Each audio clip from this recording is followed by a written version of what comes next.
संभाजीनगरात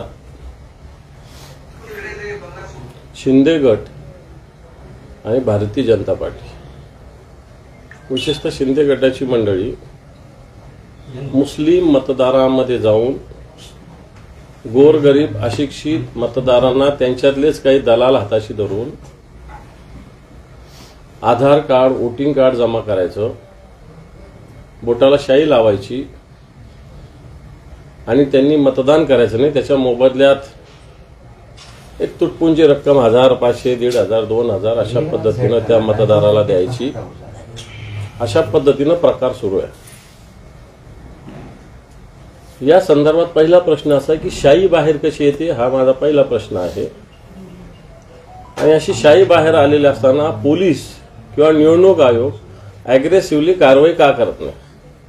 कार्यकर्त्यांना पोलीस स्टेशनला जाऊन भांडावं लागतं, सांगावं लागतं, आरोपीचं नाव सांगावं लागतं आणि मग अशा पद्धतीनं त्या आरोपीवर काहीतरी तोडून मोडून अशा पद्धतीनं कारवाई या ठिकाणी केली जाते. मला असं वाटतं पोलीस यंत्रणा अशा पद्धतीनं मदत करते की काय, अशा प्रकारची स्थिती आहे. या संदर्भात एक आठवड्याभरापूर्वी मी निवडणूक आयोगालाही पत्र लिहिलेलं आहे. त्याचं उत्तर मला काल परवा आलं. उत्तर आलं म्हणण्यापेक्षा माझ्याकडून त्यांनी म्हणणं मागितलं आणि मागितलं असं की ज्या तारखेच्या आत करायचं त्या तारीखची वेळ संपायच्या अर्धा तास आधी माझ्याकडे पत्र आलं. परंतु पोलीस यंत्रणा सुद्धा अशा पद्धतीनं मदत करते काय? मला तर काही कार्यकर्ते सांगतात पोलीस यंत्रणेच्या देखरेखीखाली हे काम चालू आहे. आणि मग जर निष्पक्षपातीपणे ही निवडणूक व्हायची तर कशी होईल? या संभाजीनगरातले पोलीस आयुक्त निष्पक्ष आहेत का, हा माझा सवाल आहे. मी या संदर्भात डीजी साहेबांकडे रीतसर तोंडी तक्रार केलेली आहे की पोलीस आयुक्त एका मतदारसंघात स्पेसिफिकपणे एका उमेदवाराला मदत होईल असं काम करतायत. काही आमचे शिवसेनेचे, आमचे उद्धव बाळासाहेब ठाकरे पक्षाचे काही कार्यकर्त्यावर तडीपारीच्या नोटीस काढलेल्या आहेत, ज्यांच्यावर मागच्या 5 वर्षात 7 वर्षात कोणतेही गुन्हे नाही. शिंदे गटाचे असे काही कार्यकर्ते ज्याच्यावर 10 केसेस आहे, आत्ताचे आहे, मागच्या करंट, त्याही अशा तशा नाही आहे, गुंडागर्दीच्या आहे, जागा हडप करण्याच्या आहे, अशा केसेस आहे. त्याला कोणी तडीपारी नाही करत. आणि आमच्या पक्षाचं काम करणाऱ्या प्रमुख पदाधिकाऱ्याला तडीपारी करतं. हे मी माननीय पोलीस आयुक्तांच्या नजरेत सुद्धा आणून दिलेलं आहे. स्पेसिफिक या संभाजीनगर पश्चिम मतदारसंघात हे चालू आहे. मला असं वाटतं निवडणूक आयोग महाराष्ट्राचं आणि देशाचं याची निश्चित दखल घेईल. अन्यथा कायद्याचा भंगच करायचा असेल तर मग समोरच्याने कायद्याचा भंग केला तर मला असं वाटतं त्याला कोणी थांबवू शकणार नाही. परंतु ही निवडणूक सुरळीत व्हावी, लोकशाही मार्गाने व्हावी अशी आमची पूर्णपणे इच्छा आहे. रात्री 16 लाख रुपये काहीतरी पोलिसांनी जप्त केले आणि तुमचा दावा काहीतरी 2 कोटीचा आहे, त्याबद्दलचं काय? हो, हे पहा, 1000 आणि 2000 रुपये सगळ्यांना द्यायचे. आधार कार्ड असे 10-20 मोहल्ल्यामध्ये 1000, 2,000 आधार कार्ड जमा झाले.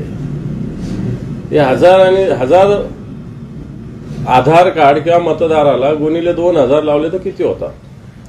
अशी किमान 10-20 ठिकाणी झाली. आज सुद्धा काही ठिकाणी जाणार आहे. मी पोलीस आयुक्तांना थोड्या वेळाने फोन करून सांगेल या सगळ्या विषय.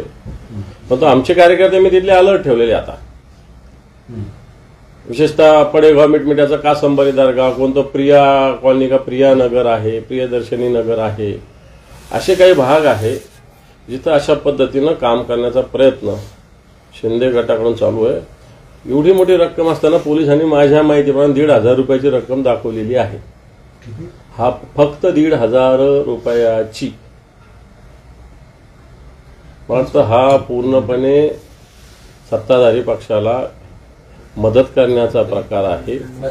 याबाबत बीजी आणि सीपी आणि ईसी या सगळ्यांना काही पत्र लिहिणार आहे तुम्ही? आता लिहिल मी थोड्या वेळाने लिहिल, कारण मला ह्या गोष्टीची जाणीव होती म्हणून मी आधीच 8 दिवसापूर्वी तक्रार केली. पण पाहिजे तसे पोलीस यंत्रणेने, जी पोलीस यंत्रणेची माझी तक्रार तीच चौकशी करणार तर काय चौकशी होणार आहे? बाहेरचं कोणतरी अधिकारी आणून त्यांची चौकशी झाली पाहिजे ना. इथलेच लोक माझ्याकडे चौकशी देतात, त्याला काय अर्थ आहे? तुम्ही जो पैशांचा आरोप करताय ना त्यावरती पोलिसांकडून खुलासा असा येतोय की ती काल काही रेड मारून वगैरे असं धरलेलं नाही. 4 दिवसापूर्वीचा व्हिडिओ आला होता. त्या व्हिडिओनुसार त्या लोकांना बोलवून घेऊन मग त्यांच्यावरती कारवाई केलेली आहे. ऑन द स्पॉट कुठली रक्कम किंवा पैसे असे काही मिळाले नाहीत असं त्यांचं म्हणणं आहे. खोटं बोलतात पोलीस. ज्या लोकांना शाई लावायला बोलवलं त्याच्यातलेच लोक आमच्याकडे आले. त्यांनीच आमच्याकडे येऊन तक्रार करण्याची इच्छा व्यक्त केली. आमचे लोक त्यांच्यासोबत होते. आमचे तिथले उमेदवार राजू शिंदे सोबत होते. आमचे तिथले माजी महापौर त्र्यंबकराव तुपे सोबत गेले होते.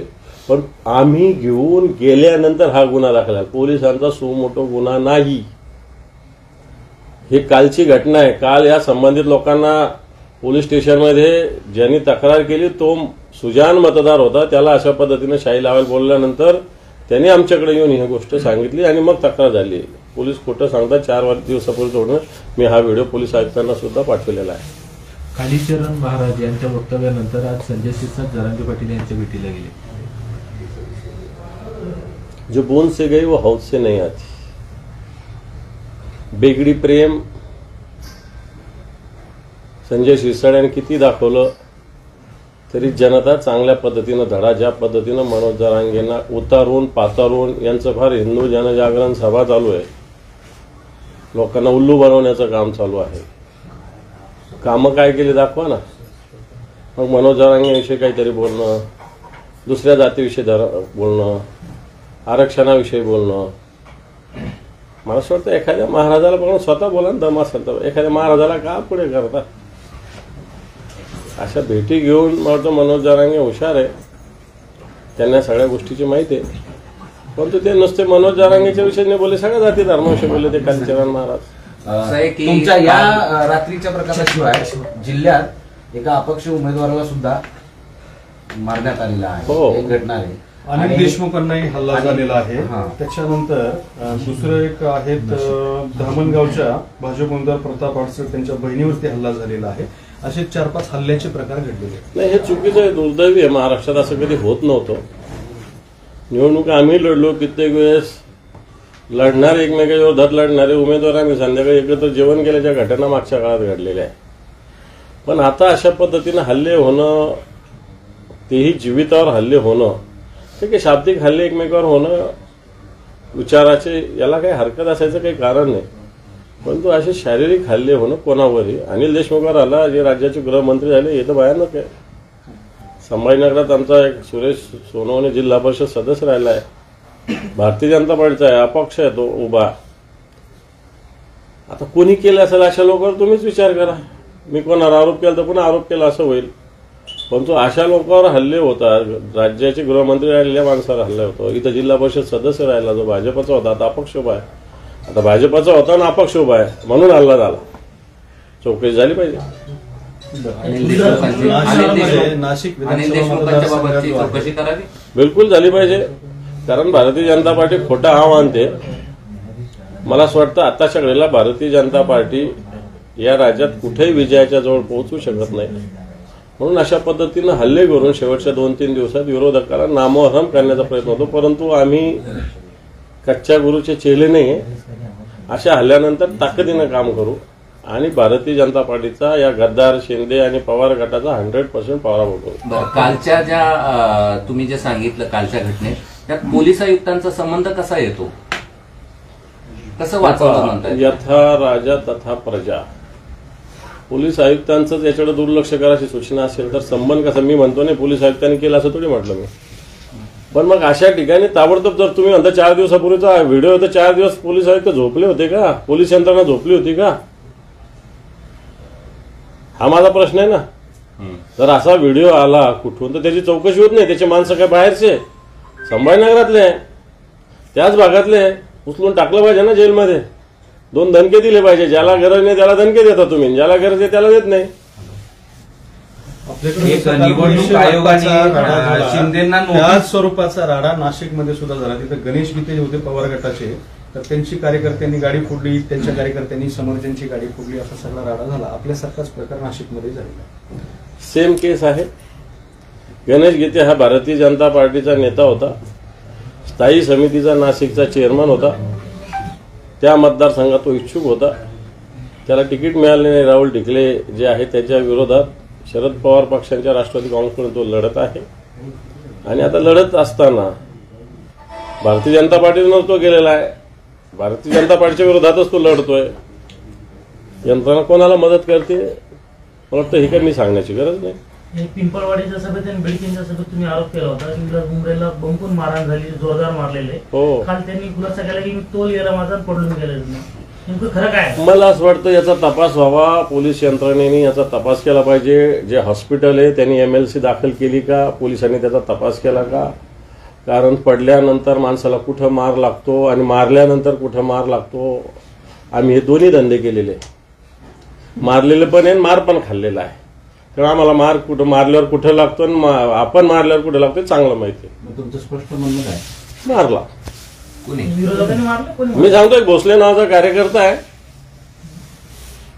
नाव पण घेतो ना मी. कशावरून? विरोधकांनी कशाला मारला कशावरून? त्याचा तपास पोलिसांनी करावा. तुमची काय माहिती आहे? त्यांना मारहाण केली एवढी माहिती आहे. कशावरून काय आता ते काही कॅमेरा समोर नाही. ज्यांनी मारहाण केली त्यांनी तातडीनं एक राजीनामा पत्र पण लिहून पक्षाच्या त्या नेत्यांना पाठवलं आणि तुमच्या बरोबर सहभागी होणार असं सांगितलं. त्यांच्याच पक्षातला माणूस होता तो भोसले.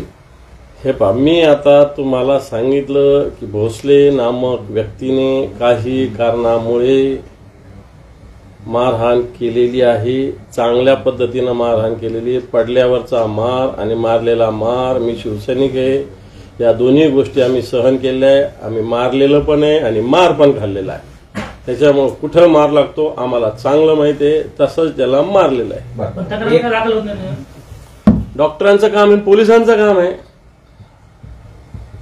ओके. सचिन सावंत यांनी एक निवडणूक आयोगाकडे तक्रार केली होती की खासगी वाहिन्यांच्या मालिकेत छुप्या पद्धतीनं प्रचार केला जातो. त्यावरून शिंदे सेनेला इलेक्शन कमिशनने नोटीस बजावली.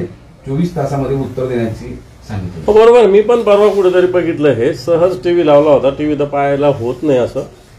कुठेतरी एक सिरियल चालता लागली होती आणि त्याच्यात तो नायक नायिका असताना एक बॅनर दिसलं लय भारी काहीतरी.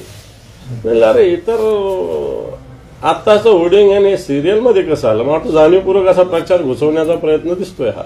अशा सिरियल बंद केल्या पाहिजे किंवा जो सिरियलचा सगळा खर्च आहे तो त्या शिंदे गटाच्या पक्षाच्या खर्चामध्ये टाकला पाहिजे. त्यात अजून एक प्रकार घडतोय, जे रील्स बनवणारे जे आहे सोशल मीडियावर, त्यात ते रील्स बनवत आहेत पण त्यातून महायुतीचा प्रचार होत असल्याचं पाहायला मिळतंय. योजना सांगितल्या जातात. ठीक आहे, आता किती सांगा आणि किती करा, जनतेचा निर्णय झालेला आहे. अशा काही जाहिराती पण लोक निर्णय घेत नसतात. राज ठाकरेकडून काल उद्धव ठाकरेंचा गद्दार उल्लेख झाला होता ना, त्याच्यानंतर उद्धव ठाकरेंनी त्याला प्रतिसाद दिला की गुजरात नवनिर्माण सेना आहे, महाराष्ट्र नवनिर्माण सेना आहे. बरोबर आहे. गुजरात नवनिर्माण सेना बरोबर आहे. कारण ज्या पद्धतीनं महाराष्ट्रातले उद्योग गुजरातला गेले याच्यावर कोणी बोलत नाही. मुंबईतले अनेक कार्यालय, हिरे बाजार सगळा गुजरातला गेला त्याच्यावर कोणी बोलत नाही.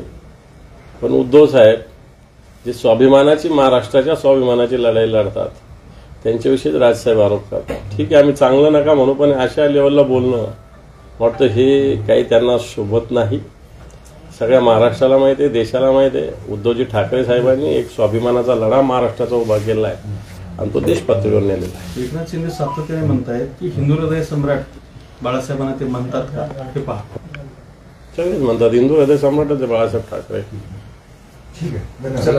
काल रात्री श्रीनिवास पवारांच्या शेरयू मोटरच्या बारामती शोरूम मध्ये रात्री पोलिसांनी मोठं सर्च ऑपरेशन केलंय.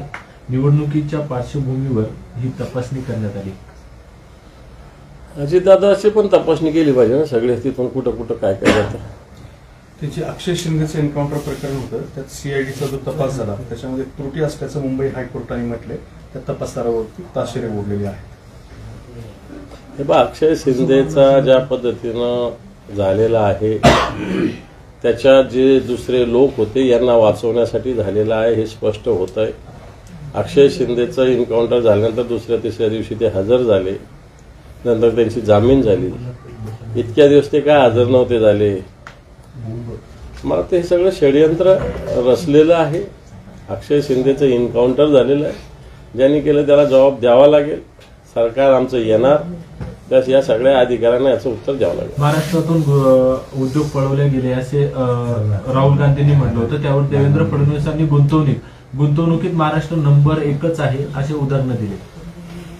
देवेंद्र फडणवीस आकडे आणि ज्याला काय म्हणता येईल त्याला असं बोलण्यामध्ये पटायते, आकडेवारी टाकणं वगैरे. प्रत्यक्षात ते कुठंच नाहीये. आपल्याकडे मराठवाडा वॉटर ग्रीड कुठं आली, अजून 1 रुपया नाही त्याच्यामध्ये. उद्योग एवढी गुंतवणूक कुठं आली, कुठंच आलेली नाही. महाराष्ट्रातले उद्योग गुजरातला गेले हे स्पष्ट आहे, सगळ्या महाराष्ट्राला माहिती आहे. राहुल गांधींनी जे आरोप केले ही सत्यता आहे. आता त्याला उत्तर तुम्ही काही जरी दिलं तरी जनता हे ऐकणार नाही. धन्यवाद. प्रचारासाठी